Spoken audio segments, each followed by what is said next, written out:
코리아 세진님은 부정선거가 있었다고 보시나요? 사실 그거를 판단하기에는 제가 보고 들은 게 사실 부족해요. 없어요. 자료가 없어요. 그렇다 보니까 이게 함부로 상상해서 제가 이걸 주장하기에는 좀 많이 제한되는 게 있었어요. 6월 3일 지방선거에 있어서는 투표용지가 없는 걸 실시간으로 봤어요. 이거는 엄청나게 큰 문제의식을 느꼈고, 당연한 민주주의가 이루어지지 않았다는 거에 대한 문제의식을 느낀 분들이 함께 분노한 거 아닌가. 그러다 보니 기존의 황교안 대표님과 또 전한길 강사 등을 비롯해서 수치적으로 사전선거 자체가 부정선거다, 전자적으로 하면 안 된다, 뭐 이런 분들의 주장과 그 참정권 박탈된 문제가 겹치면서 결이 다르지만 이게 융화가 됐어요. 그러면서 지금 다양한 주장들이 하나의 용광로에서 지금 펼쳐지고 있는 것 같은데,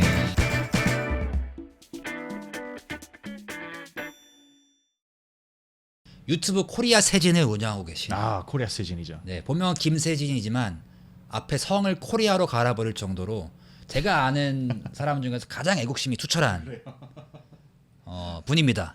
그래서 이분을 모시게 된 것은 사실 요새 애국 보수들이 그리고 청년들이 많이 걱정하고 있는 지금 사안들이 있잖아요. 저도 사실 잘 모르면서도 이게 맞나? 어떤 상황인가? 네. 싶은 지점들이 몇 가지 있었어요. 근데 최근에 제가 국회에서 기자회견한 걸 봤는데 미래생각이라는 단체의 사무총장을 맡고 계시죠. 네. 미래생각이라는 단체를 대표해서 지금 선거 이후에 발생한 이 참정권 침해에 관한 문제 제기를 굉장히 분명하게 하셨고, 잠시라도 현장에도 많이 나가셨네요. 한 번 가봤어요. 한 번 네, 한 번 가서 어떤 분위기인지 또 어떤 게 주장이 되고 있는지 이런 걸 좀 파악하고 싶어가지고 한 번 다녀왔었습니다. 그래서 사실 뭐 거기 가신 분들은 제 친구분 중에 또 계신 걸로 알고 있는데 뭐 상황을 잘 아시겠지만 요새 워낙 뭐 뉴스를 보면은 보고 싶은 것만 보게 되고 듣고 싶은 것만 듣게 되니까 잘 모르는 분들이 많을 것 같아요. 특히 저도 그렇고 저기 살림이 여러분들도 많을 것 같은데 코리아 세진님께서 보시는 지금 작금의 이 선거 사태 어떻게 보십니까? 무슨 상황입니까? 일단 그 미래생각 먼저 간단하게 소개를 드리면, 미래생각은 세대 간의 공정을 외치는 청년들의 시민단체입니다. 청년단체네요. 네. 그래서 한 청년 100여 명이 모여서 1년 넘게 활동을 해오면서 이제 비영리 민간단체로 올해 3월에 등록이 됐고, 그래서 저희가 외쳐왔던 것들은 국민연금 모수 개혁을 할 때 미래 세대를 고려하지 않은 부분에 대해서 저희가 성명을 발표했었고, 또 청년 세대와 상의 없이 이루어지고 있는 정년 연장 문제에 대해서 문제 제기를 하고, 그리고 이번에 참정권 박탈 사태를 보면서 이거는 모든 그 정치 진영을 떠나서 민주주의의 기본이 되는 참정권에 박탈된 문제이기 때문에 선관위를 특검을 해야 된다라고 주장하는 그런 성명을 냈었죠. 그래서 저희 시민단체는 기본적으로 뭐 정치 진영의 논리에 전혀 구애받지 않고 앞으로의 미래 세대, 우리 세대와 앞으로 후속 세대를 위한 기회의 사다리를 복원하자, 이런 문제식으로 만든 시민단체입니다. 창립 때부터 같이 제가 발기인부터 시작을 했고 이제 사무총장으로서 함께 하고 있는데, 뭐 앞으로도 계속해서 이제 일자리 문제, 또 주거 문제, 연금 문제 이런 것들을 같이 해 나가는 시민단체로 점점 키워 나가고 있고, 이번 12.3 지방선거 때 좀 충격적인 일들이 벌어졌죠. 송파를 중심으로 투표용지가 없다. 그렇죠. 그러니까 이게 얼마나 부족했죠, 투표용지가? 이게 처음에는 그냥 몇 개만 부족한 줄 알았는데 까보니까 50개였다가 90개였다가 120개까지 들었죠. 그러면서 이제 투표를 못한 사람들은 사실 산출이 불가능하죠. 왔다가 간 사람도 있을 것이고, 대기표를 받았다가 그냥 수천 수만 명은 되겠네요. 그거는 제가 정확히는 모르겠어요. 그런 게 이제 수사로 밝혀져야 되는 부분인 거죠. 근데 우리는 민주주의에서 한 표가 제일 중요하지 않습니까? 그렇죠. 단 한 표라도 참정권이 박탈됐다면 그건 민주주의의 심각한 오류라고 봐야 되는 게 맞죠. 그렇죠. 그런 차원에서 저는 이번 지방선거에 심대한 오류가 있었다. 위기다. 민주주의 위기다라고 보고 있고, 아마 그 잠실 올림픽 경기장에 나오신 분들도 이런 문제지게 나오지 않으셨을까. 원래는 그 아파트에 있는 거기 투표소에서 시위를 하다가 거기 있는 투표 용지를 경찰이, 사실 저도 좀 놀랐는데 강제로 사람들을 끌어내면서 그거를 투표소로 옮겼어요. 그 개표소가 이제 잠실 올림픽 경기장인 거죠. 거기에서 이제 사람들이 몰려 들어가지고 저 안에 있는 것들을 부실선거 혹은 부정선거의 증거이기 때문에 함부로 빼서는 안 된다. 그러면서 봉쇄 시위가 지금 2주일 넘게 이어지고 있는 거죠. 지금도 진행되고 있는 지금도 진행이 되고 있죠. 투표 날부터. 그렇죠. 투표 날부터 계속 이어지고 있는 것이고. 그렇죠. 그거는 그때 이제 투표용지가 부족했다는 사실을 인지한 시민들이 가서 여기에는 지금 부실선거 혹은 부정선거가 증거들이 있으니 그거를 너네가 덮으려 하지 마라. 네. 라고 하시는 것 같은데 사실 일반적으로 생각했을 때는 이제 이 부정선거론이 꽤 오래 했잖아요. 그쵸. 옛날에 뭐 정파 가리지 않고 나왔었죠. 그렇죠. 네. 근데 일반적으로 사람들이 생각했을 때는 이제 아무래도 이 계엄의 어떤 그 화신이셨던 화신이 아니라 이제 계엄을 주인공이었죠. 네, 내란을 일으켰던 분이 이제 부정선거론을 많이 말씀하셨었고 뭐 그 전후로도 황교안 후보도 계속 말씀하셨던 론이라 일반적인 사람들이 생각했을 때 어떤 극우의 네. 어떤 그 음모론이라고 생각을 하는데 요즘 돌아가는 그 청년들이 가가지고 말씀하신 것처럼 어떤 정당이나 정파를 가리지 않고 되게 많은 사람들이 나오는 걸로 제가 네. 알고 있고 그들은 일반적으로 우리가 생각했던 어떤 그런 부정선거 음모론자들이랑 좀 다른 것 같아서 거기에서 좀 그 더 경각심이 생기는 것 같아요. 네. 정부도 사실 어느 정도 지금 심각성을 이해하고 있는 것 같은데 코리아 재진님은 어떻게 부정선거에 대해서 어떻게 생각하시나요? 부정선거가 있었다고 보시나요 이번에도? 사실 그거를 판단하기에는 제가 보고 들은 게 사실 부족해요. 없어요. 자료가 없어요. 그렇다 보니까 이게 함부로 상상해서 제가 이걸 주장하기에는 좀 많이 제한되는 게 있었어요. 네. 뭐 제 눈앞에서 제가 선거했을 때는 제 투표용지가 잘 들어가는 걸 봤기 때문에 그렇다고 이제 뭐 떠도는 또 공유되는 다양한 영상들을 보면서 이게 부정선거다라고 확정짓기에는 뭐랄까 그 비트겐슈타인이 말했던 것처럼 내가 모르는 것에 대해서 얘기 함부로 하면 안 되는데 그런 차원에서 저는 지금까지 부정선거에 대한 주장을 봐왔는데 네. 이번 6월 3일 지방선거에 있어서는 3이 연결되네요. 12.3. 네. 6월 3일 지방선거에 있어서는 투표용지가 없는 걸 실시간으로 봤어요. 이거는 엄청나게 큰 문제의식을 느꼈고 아마 다수의 청년들이 특히 공정과 민주주의의 기본에 대해서 되게 민감하신 분들 당연한 민주주의가 이루어지지 않았다는 거에 대한 문제의식을 느낀 분들이 함께 분노한 거 아닌가. 그러다 보니 기존의 황교안 대표님과 또 전한길 강사 등을 비롯해서 이 수치적으로 사전선거 자체가 부정선거다 전자적으로 하면 안 된다 뭐 이런 분들의 주장과 이번에 그 참정권 박탈된 문제가 겹치면서 그러니까 다른 융화가 것 같긴 됐어요. 한데, 결이 다르지만 이게 융화가 됐어요. 그러면서 지금 다양한 주장들이 하나의 용광로에서 지금 펼쳐지고 있는 것 같은데 그러다 보니까 이 안에서 구심점도 딱히 보이지는 않고 또 여기 의견 다르다 보니까 그나마 지금 하나의 울타리로 쳐놓은 것은 부정선거, 재선거, 당일투표, 수개표 딱 요렇게 지금 구호들을 외치시면서 하고 있는데 본질은 저는 이번 선거에서 부정선거론을 조금 타파하려고 나름 그 법을 좀 개정을 해가지고 네. 개표를 할 때 손으로 세는 것도 추가를 한 걸로 알고 있습니다. 네, 원래는 전자로만. 다 이제 기계로만 그렇죠. 했다가 네. 근데 이제 워낙 선관위가 너무 부실하게 그리고 거의 진짜 부정선거급으로 이 관리를 안 하고 외유성 출장이나 다니고 일을 안 하고 선거 있는 해 휴직하고 그러니까 이런 모습들이 겹쳐지면서 이거는 정말 큰 문제가 있다. 나라에 엄청난 문제가 있다가 이제 반정부 감정까지 건드리면서 그렇죠. 이게 확 폭증이 되고 있는 그런 거 아닐까 이렇게 보고 있습니다. 근데 지금 잠실의 시위를 주도하는 거는 이제 부정선거 그 쪽이 대부분은 아닌 거죠. 그 시민들께서 주장하시는 거는 우리는 주도 세력이 없다. 개인의 자격으로 나와 있는 것이다. 그래서 실제로 주도하는 어떤 단체나 딱히 연합체가 있는 없어요. 것도 아니고 아예 없어요. 그러다 보니까 피켓들도 다 그림을 그려가지고 1인 시위 형식으로 하고 있고 실제로 주도하는 단체가 없습니다. 그래서 오히려 황교안이나 전한길 선생님 같은 분이 가면은 조용히 하라고. 아 그래요? 그러니까 그게 입 다물고 가만히 있으라고. 뭐 이런 분들도 많이 계셨죠. 그게 좀 새로운 국면인 것 같은데 지금 뭐 솔직히 말씀드리면은 저의 삼촌이 선관위 좀 고위 공무원이세요. 그래서 이제 선관위 얘기를 저는 어렸을 때부터 많이 들었었는데 뭔가 선관위 쪽에서 워낙 헌법상 되게 독립된 기관이기 때문에 그쵸. 외부의 견제나 어떤 감시를 적게 받는 상황에서 이게 행정적인 어떤 실수? 근데 그러니까 그거랑 어떤 이렇게 부실한 선거가 됐다는 거에 대해서는 지금 뭐 빼박인 거잖아요. 네. 누구도 부정할 수 없는 거고 반성을 하고 계신다는 걸로 이해를 하고 계는데 보셨을 때 충분한 어떤 지금 개혁이나 반성의 여지가 안 보이나요? 반성의 여지가 있었다면 네. 이번에 국회에서 국정조사할 때 지금 증인 채택을 했는데 네. 9명 중 7명이 선관위원이 출석을 거부했습니다. 그래요? 네. 그리고 셀프 조사위원회를 꾸려가지고 조사해서 수사 권고까지 했는데 그거 듣지도 않고 있어요. 그래도 돼요? 특검을 해야 되는 거다 그래서? 이게 구속력이 없어요. 그렇기 때문에 제가 계속 주장하는 거는 국회 국정조사는 불러서 청문회 하는 겁니다. 검경 합동수사도 그 구속력 자체가 없어요. 왜냐?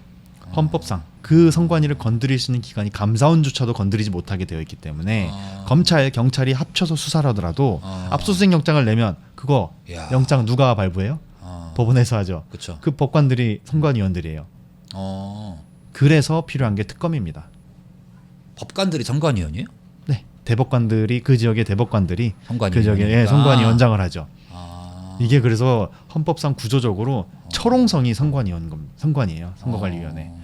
그래서 특검을 통해서 근데 애초에 그렇게까지 네. 선관위가 권력이 세진 게 과거의 어떤 독재 정권 당시의 어떤 부정선거 때문에 그런 거잖아요.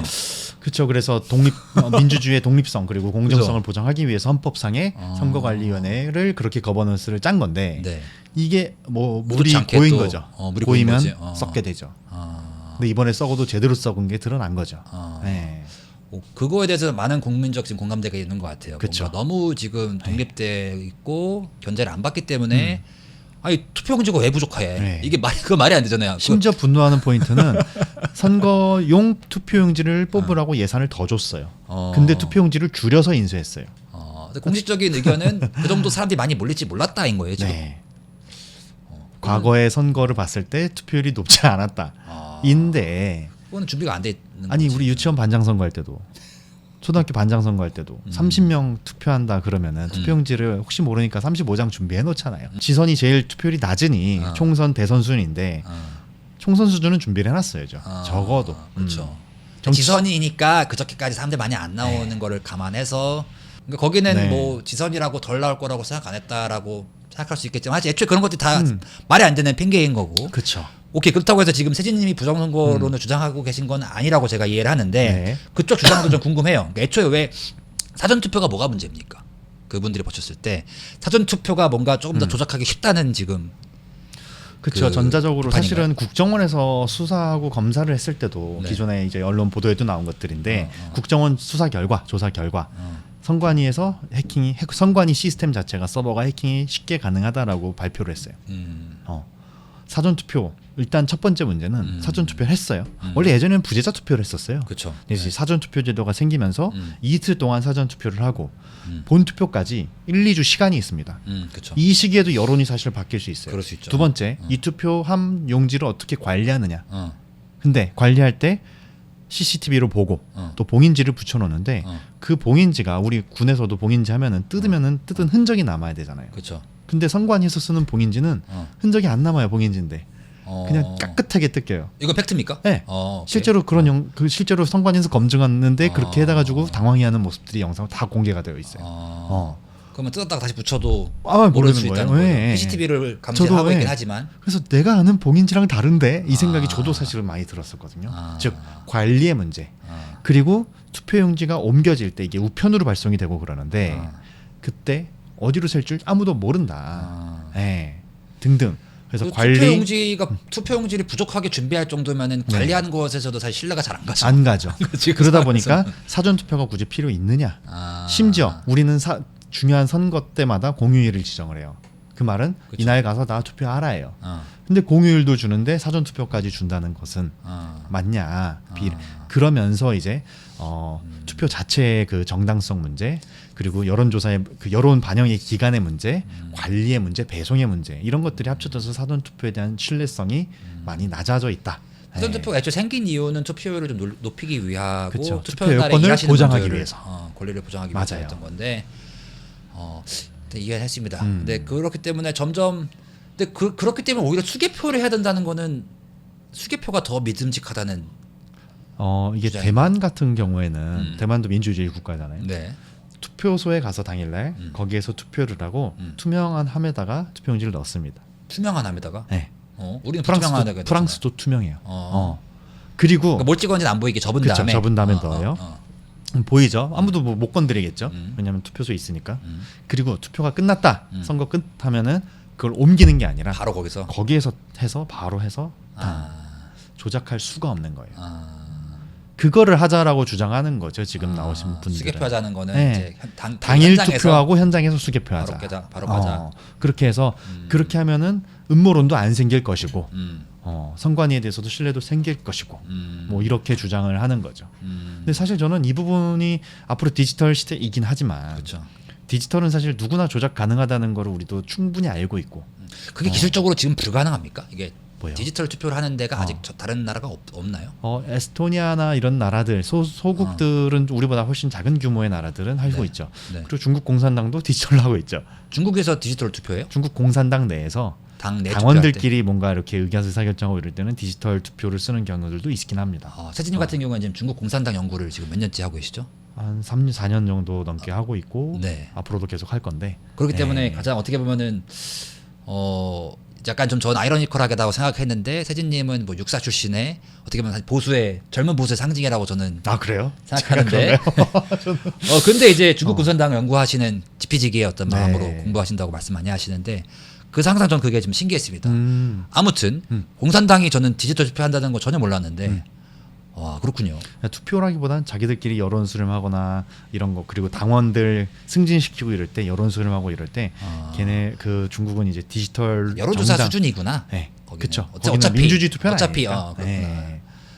근데 어쨌든 당일 투표 수개표라는 게 그 대만식 그리고 프랑스도 선거 관리가 굉장히 투명하게 된다라고 하는데 우리나라 선거관리위원회가 하는 방식 자체를 좀 많이 혁신을 해야 된다. 그래야지 음모론도 안 나온다. 이렇게 주장하는 게 지금 나와 계신 분들이 외치고 계신 부분입니다. 이렇게 들으니까 꽤 저도 굳이 긁어부스럼 만들 필요가 없는 사안이기 때문에 투표 같은 경우에 네. 뭐 정치나 당파를 떠나서 그래서 뭐 충분히 납득이 가는 건데 사실 그냥 일반적인 언론에서 주류 언론에서 나오는 어떤 묘사나 네. 그냥 주변의 인식도 워낙 그 부정선거 얘기를 하면은 윤석열 전 대통령이 떠올라. 그리고 이제 계엄과의 내란 그리고 어떤 거기에서 생겼었던 그 뭐라 그럴까 이 음모론이랑 직결되는 어떤 맞아요. 생각이 들어서 오히려 네. 이런 합리적인 얘기를 할 때 그게 부담스러울 수 있을 것 같아요. 이 어떤 선관위에 대한 비판을 할 때 어떻게 보세요? 이게 결국에는 이게 진짜 당일 투표를 하고 수개표를 한다고 해결될 일인지 저는 오히려 이런 그 상황을 계기로 좀 우리는 그러니까 조기 투표하면 이거 생길 수밖에 없는 문제 아닌가요? 그렇죠. 근데 이제 부재자 투표할 때 우리 예전에 부재자 투표할 때랑 지금 그 사전 투표할 때랑은 이 제도나 방식이 많이 다른 것 같아요. 그리고 어쨌든 선거라는 게 대한민국 그 민주주의 기본인데 이거에 대한 신뢰성과 공정성이 전체적으로 훼손이 됐다고 하면은 지금이야말로 제대로 한번 만들어 볼 수 있을 타이밍인 것 같아요. 근데 그걸 만드는 과정에서 누가 무엇을 할 거냐를 알려면 일단 진단이 명확해야 되잖아요. 이 진단을 함에 있어서 선관위 조사 안 된다, 손 떼라. 특검만이 지금 답인 거예요. 그래서 정파를 초월해서 특별 검사 제도를 이때 활용하는 거죠, 사실은. 정적을 제거할 때 쓰는 게 아니라 이럴 때 쓰라고 특검이 있는 거예요. 근데 아쉬운 거는 지금 특검 네, 특검에 대해서 지금 생각보다 국회에서 지금 미온적이에요. 그렇죠. 아니 뭐 지금 정권에서는 네. 근데 그게 약간 저는 더 큰 문제로 이어지는 게 거기에 지금 잠실에 시위를 나가는 젊은 청년들이나 뭐 세진님도 마찬가지라고 저는 느끼고 근본적으로 지금 정권을 잡고 있는 네. 저 분들에 대한 그러니까 말하자면은 좀 이렇게 이건 병환 쌤이 처음 나왔을 때도 말씀하셨는데 86세대가 지금 정권을 잡고 그쵸. 계시고 그분들은 지금도 운동권이에요. 맞아요. 지금도 이제 민주투사시란 말이죠. 그래서 그분들한테 이런 이제 젊은 세대가 과거 그들이 그 윗세대 때 했던 비판 같은 것들을 하면은 네. 그러니까 지금 민주주의 근간이 흔들린다 이런 얘기 하면은 이제 그분들은 민주화 운동하다 감옥 가서 뭐 고문당했던 분들이 많으니까 야 이게 무슨 그렇죠. 민주주의 근간을 흔들어 약간 되게 뭐랄까 작게 치부하시는 경향을 느껴요. 그렇죠. 세진님도 느끼시나요? 그럼? 너무 느끼고 있고 네. 일종의 도덕적 우월감과 그렇죠. 네. 선민의식이라고 표현할 수 있을까요? 그래서 얼마 전에 이재명 대통령이 그 외국 순방 이후에 기자회견할 때 이렇게 말했죠. 청년 세대가 이기적이고 계산적이고 그럴 줄 알았는데 이번 사태 이렇게 하는 거 보면서 자기가 놀랐다. 세대가 다르구나라고 느꼈다. 왜? 자기 네. 그 당신 세대들도야말로 사실 이런 네. 민주화 운동에 헌신했었던 분들이잖아요.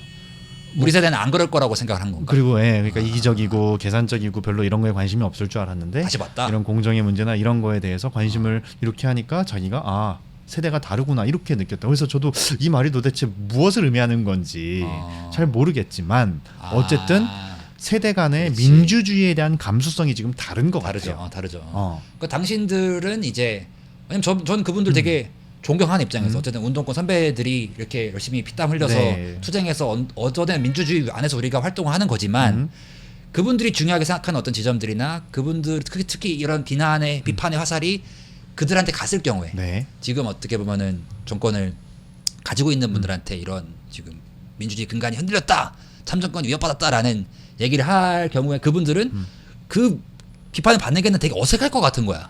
근데 여기서 그분들이 주의해야 될 게 이 참정권 박탈에 대한 비난은 그 세대를 향하는 게 아니에요. 그쵸. 이 제도를 향하는 거죠. 근데 지금 그걸 혼돈하는 것 같아요.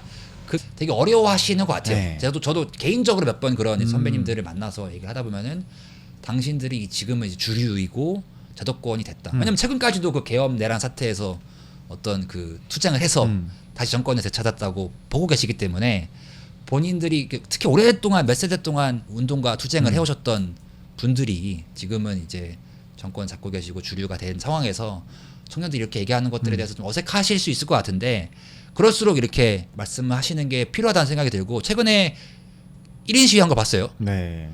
그때 저도 그렇게 느꼈어요. 이 세진이 형이 운동권이 된다. 운동권이 됐네. 갑자기 뭐 육사 출신 그 내가 생각했을 때 가장 어떻게 보면은 참보수 같은 그래요? 건전한 형인데 그러니까 정치에 관심인 건 당연히 알고 있었고 정치적인 어떤 사안이나 문제들에 대해서 생각이 투철한 건 알고 있었으나 1인 시위하는 그 모습은 되게 어떻게 보면 전형적인 그 좌파 운동권의 네. 전형물처럼 난 느꼈거든요.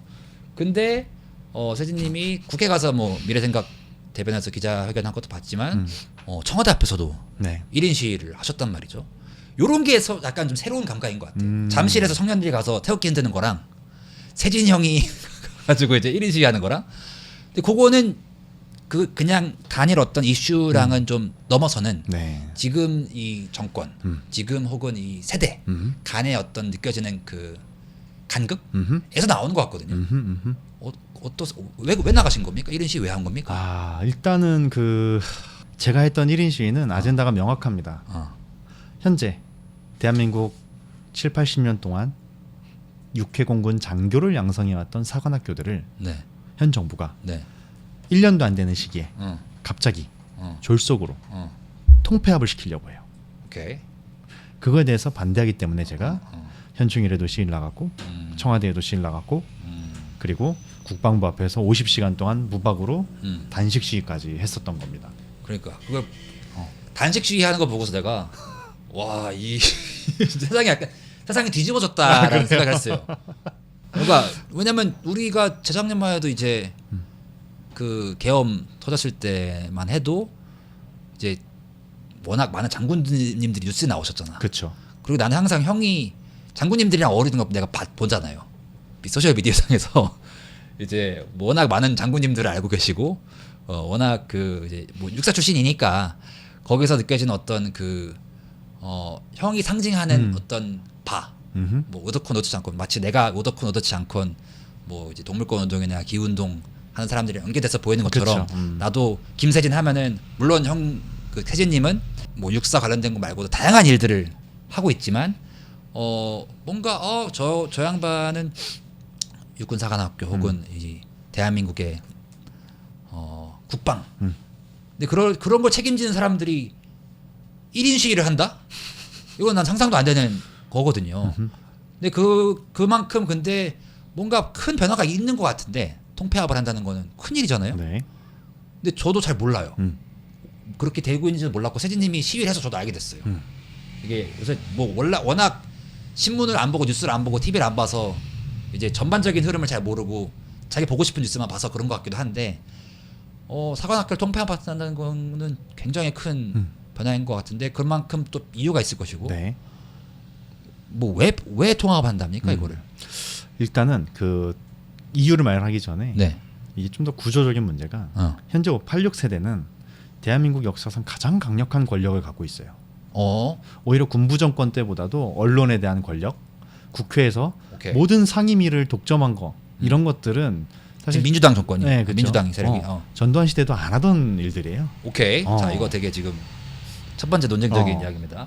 지금 민주당은 전두환보다 더 법과 제도적으로 훨씬 더 강력한 권력을 가지고 있다. 그리고 오케이. 1인당 GDP가 3만 불 이상 된 시대에서 나라의 40, 50 국력 자체가 다르니까 86 세대 자체가 가지고 있는 그 자본 권력이나 사회적으로 갖고 있는 기득권 자체가 과거와는 상상하기 힘들 만큼 많습니다. 어떻게 보면 2030 세대는 역사상 처음으로 부모 세대보다 가난한 세대로 시작되고 있고 점점 더 상대적으로 있어요. 그쵸? 절대적으로 아니지만 상대적으로. 그러다 보니까 우리 2030 세대는 지금 이 86 세대한테 그들은 본인들이 아직도 운동권이라 생각하고 약자라고 생각하지만 아니에요. 가장 강한 기득권 세대입니다.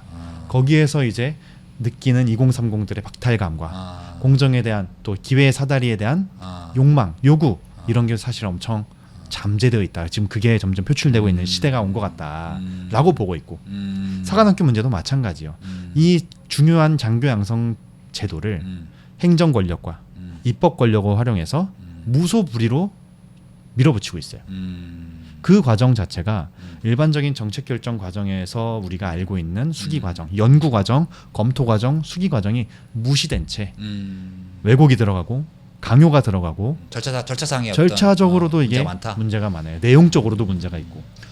그 전에 그 뒷부분에 얘기한 건 저도 공감이 돼요. 그러니까 지금 86 세대가 특히 지금 이재명 정권이 들어온 이후에는 단군 이래로 가장 어떻게 보면은 큰 권력을 갖고 있다는 제가 이해가 되는데 왜냐하면 대한민국 국력 자체가 워낙 막강하고 경제적으로나 군사행정적으로 권력이 많다는 걸 알겠는데 지금 그러니까 전두환 독재 때랑 비교한다는 거에 대해서는 사실 의아할 수 있을 것 같아요. 왜냐하면 그래도 민주화가 됐고 뭐 우리나라가 지금 뭐 삼권 분립이 되어 있는 상태고 상호 견제가 일어나고 있지 않을까라는 이제 어떤 생각이 있을 수 있잖아요. 근데 그렇지 않다고 보시는 이유는 국회에서 워낙 민주당이 강력하고 상임위원회를 예를 들어서 뭐 이 위원회나 이런 건 여당 야당이 항상 이렇게 나눠서 하고 또 견제할 수 있게 했었었는데 이번 국회 들어와서는 그런 게 아예 다 사라졌죠.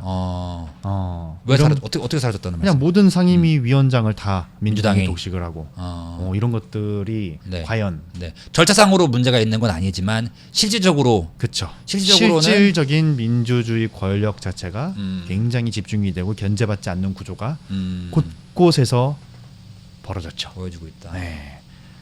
이게 근데 지난 정권 때는 또 반대로 얘기를 했잖아요. 지난 정권 때 그러니까 이게 결국에는 다수결의 어떤 폭정처럼 51%가 되는 순간 반대편을 무시하고 가게 되는 그 구조라서 로마 공화정이 무너진 과정들에서 나타났던 현상들이 대한민국 공화정에서 지금 나타나고 있다고 볼 수도 있죠. 그래서 지금 대한민국 자체가 민주공화국이다라고 명시가 되어 있는데 민주주의에 대한 얘기는 많지만 공화주의에 대한 얘기는 사실은 거의 전무한 수준이고 이 가치가 지금 거의 말살이 됐다. 저는 미래에 우리가 해야 될 거는 공화주의의 가치를 다시 한번 띄우고 알리고 공부하고 해야 되지 않을까. 좀 이런 생각도 저는 하고 있죠. 맞아요. 저도 그 부분에 대해서 굉장히 공감을 많이 해서 이제 다른 방송에서 역사 테라피라는 걸 했을 때 공화주의를 많이 강조했었거든요. 근데 이게 뭐 공화주의까지 얘기 가면 되게 얘기가 길어질 거 같긴 한데 기본적으로 이제 공화주의란 민주주의랑은 또 별도로 어떤 공동체의 조화를 위해서 공익을 먼저 사익보다 앞세우는 어떤 그 주의고 그런 어떤 정신이 요새 뭐 대한민국뿐만 아니라 뭐 미국도 마찬가지고 유럽도 마찬가지고 공화주의의 정신이 많이 지금 실종된 상태라고 저도 느껴지는데 이제 어쨌든 다수결의 그러니까 다수를 국회에서 장악을 하고 행정부를 장악을 한 상황에서 그리고 사법부까지 임명을 해서 장악을 했을 경우에는 반대파 특히 지금은 뭐 계엄 이후에 워낙 국민적으로도 실망이 컸고 국민의힘에 대해서 그래서 투표로도 많이 그게 어떻게 보면 심판이 된 상태에서 그거를 지금 뭐 계엄을 옹호하시냐고 하는 게 아니잖아요. 저는 계엄날 바로 라이브 틀어가지고 이러면 안 된다. 군인들 절대 이러면 안 된다. 눈물 흘리면서 외쳤죠. 그렇죠. 근데 어쨌든 간에 결과적으로 지금 그런 것들 때문에 민주당이 집권을 했고 특히 86세대 운동권 세대가 집권을 했고 어떤 세대 구조상으로도 인구수상으로도 우리 세대가 그들한테 절대 이길 수 없는 구조가 앞으로 최소 20-30년은 지속될 거라고 저는 보고 있기 때문에 거기서 느껴지는 엄청난 그 상대적인 박탈감을 우리 세대로 가면 뭐 저희는 30대 이제 중반이지만 2030 세대가 느낄 수밖에 없다. 어떤 물론 그리고 근데 그들은 또 절대적으로 너네들은 배고파 봤냐, 보릿고개 겪어봤냐, 뭐 독재 치하에서 고문 당해봤냐 이런 얘기 들으면 우리 안 당해봤지. 안 당해봤죠. 안 당해봤는데 책으로 배워서 알죠. 그게 우리 잘못은 아니잖아요. 네. 우리가 안 당해본 거고 근데 그렇기 때문에 우리 세대가 처한 이런 어떤 상대적인 네. 박탈감에 대한 것들을 윗세대, 저희 부모님 세대죠. 사실 86세대는 그들이 잘 이해해주지 못한다는 어떤 느낌을 받고 우리가 이런 진지하게 뭐 참정권 침해가 됐든 뭐가 됐든 비판을 하면은 아 니네들이 투정하는구나 식으로 이렇게 치부당하는 것에 대해서 어떤 좀 공감대가 있는 것 같아요. 저희 세대에서 그거를 지금 세진님이 대변하고 계신 것 같은데. 그러니까 공화주의라는 게 공동체를 중요시 여기지만 그 기본 원리는 개인이 바로 서야 되는 거예요.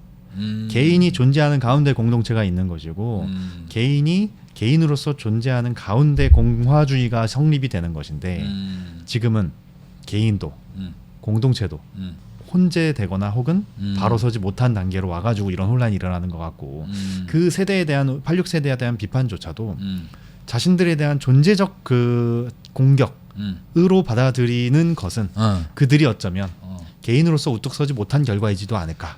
뭐 이런 생각도 해볼 수 있을 것 같아요. 그거는 조금 저도 이제 더 나아간 얘기 주제는 저도 개인적으로 느꼈었던 어떤 그 86세대나 혹은 그 윗세대 네. 아래 윗세대 어쨌든 운동권 선배님들한테 느껴지는 어떤 그 감정은 전 되게 개인적으로 존경하고 실제로 어쨌든 많은 경우에 이제 계승하려고 하는 차원에서 일을 하면서도 네. 느껴지는 어떤 무언가가 되게 어떻게 보면은 평생 고생하신 것들 헌신하신 거잖아요. 네. 그분들도 어떻게 보면은 이제 뭐 육사 출신에서 군인으로서 나라를 위해 헌신하신 분들도 계지만 민주화 운동하신 분들도 그럼요. 네. 정말 헌신하신 분들이고 맞아요. 네.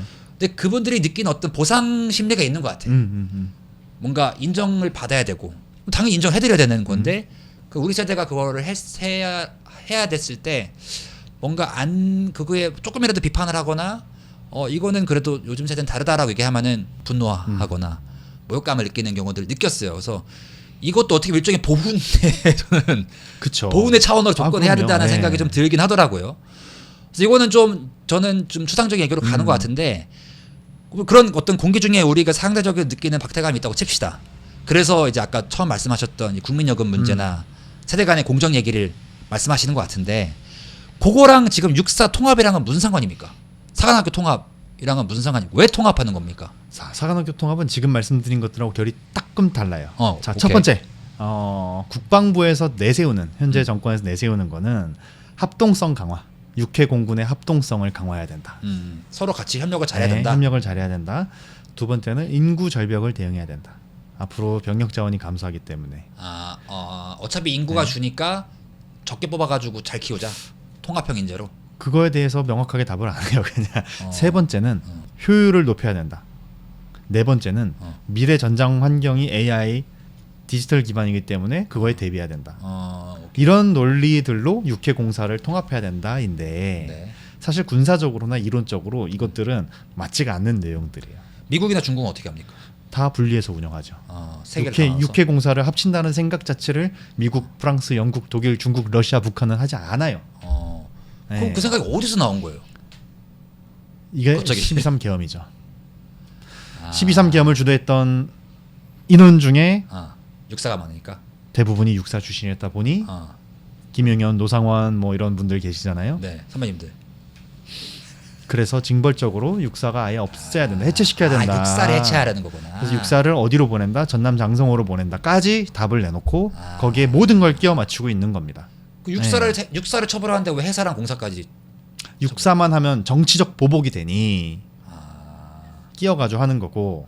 그래서 2+2를 내세우면서 2년 2+2는 뭐예요?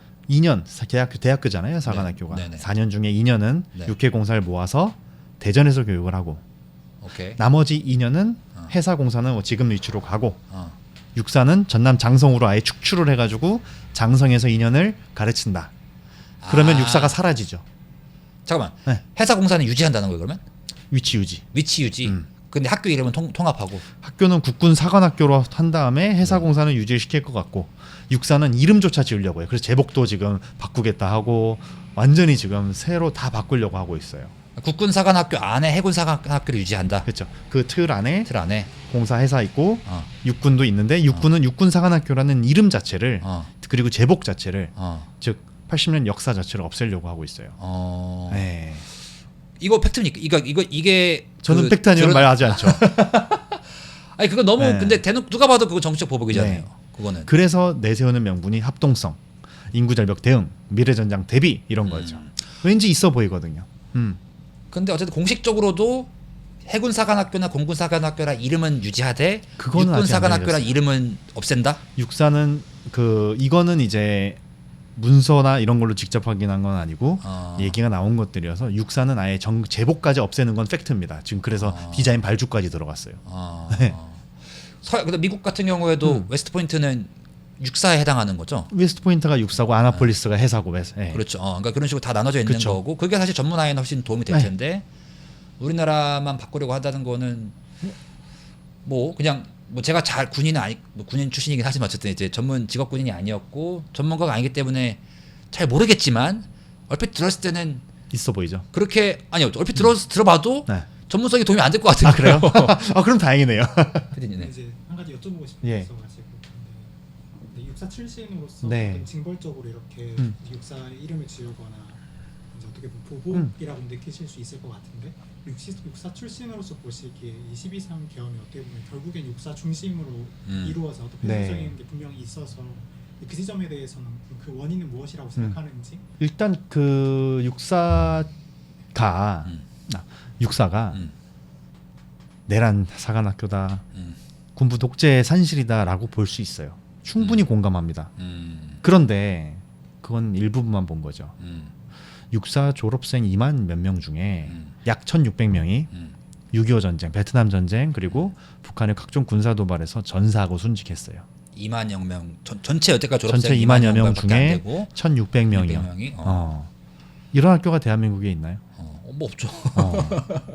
즉 그 계엄을 일으키고 이런 뭐 그리고 사조직 하나회 등등은 그렇죠. 육사 출신 중에서도요. 네. 10%도 너무 큰 숫자고 극소수에 불과한 숫자예요. 지금 하나회도 기수별로 10명, 200명 중에 0.5%, 뭐 1%? 네.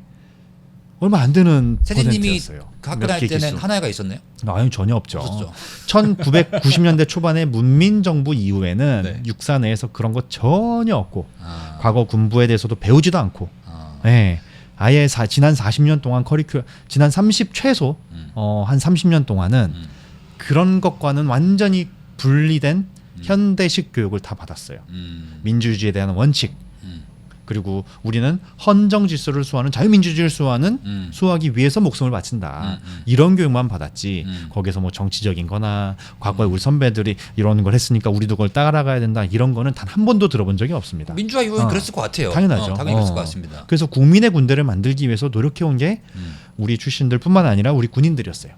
그런데 이번에 그 주도했던 사람들은 그 전에 교육받았던 사람들이고 실제 하나회 출신들이 계셨잖아요.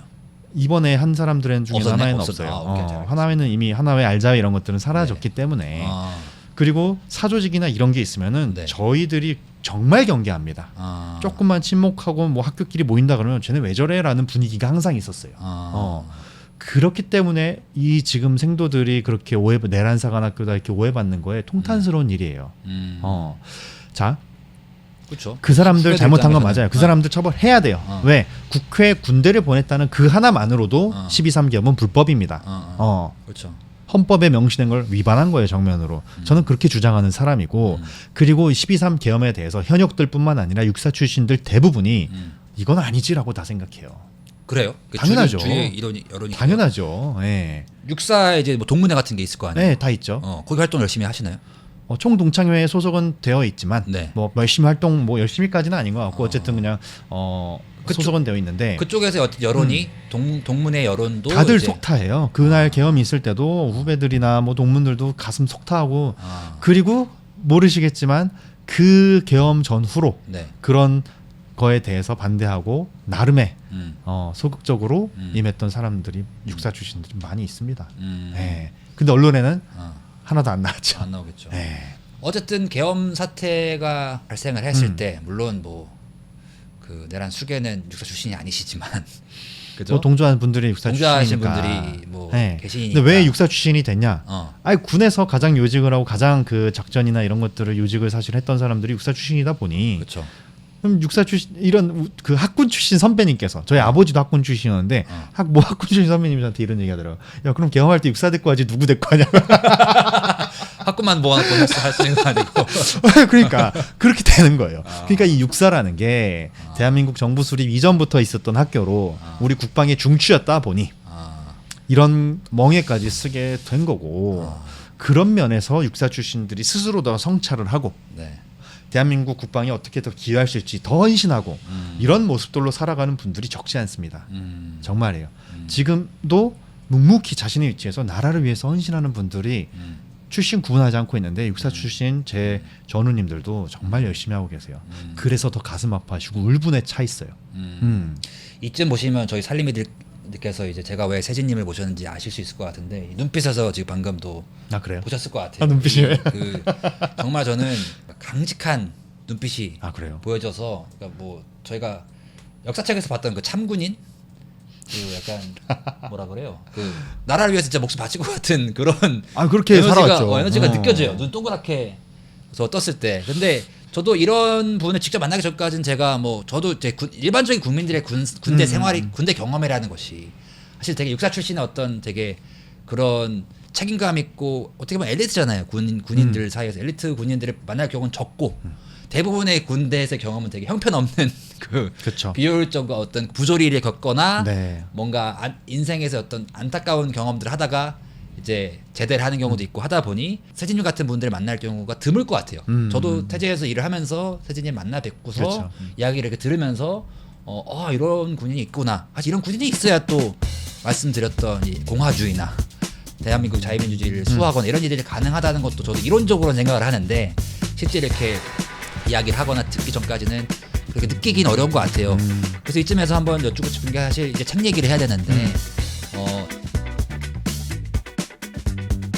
저희 풀무질은 살림이들의 후원과 공유, 좋아요를 통해서 만들어지고 있습니다. 점점 횟수를 거듭할수록 예상치 못한 다양한 살림이 분들이 등장해서 더 대화를 풍성하게 이끌어가지고 계신데요. 앞으로도 풀무질 함께 해주시고 살림이가 되어주십시오. 고맙습니다.